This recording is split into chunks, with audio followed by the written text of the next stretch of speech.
that masculine energy, the impact it had.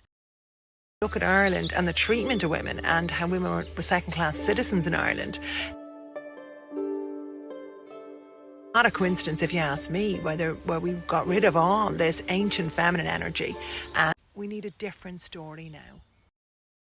Patriarchy and all that energy just suppressed women so much.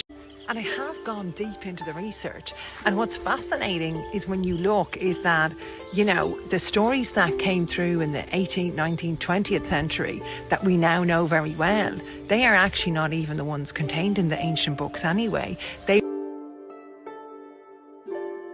were already romanticised and changed, you know, by the time we had the Gaelic Revolt. And we have what I would call the Cú Chulainn-centric nationalism that just raised up Cú Chulainn and Finn McCool.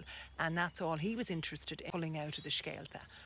We need a different story now. So many people out there working now, unearthing the secret, unearthing the magic in the language. Because it's all there in the language. It's all there in the land. With the right scéalta. So it's a good time to be alive, and let's retell better stories. Our daughters deserve better, we deserve better,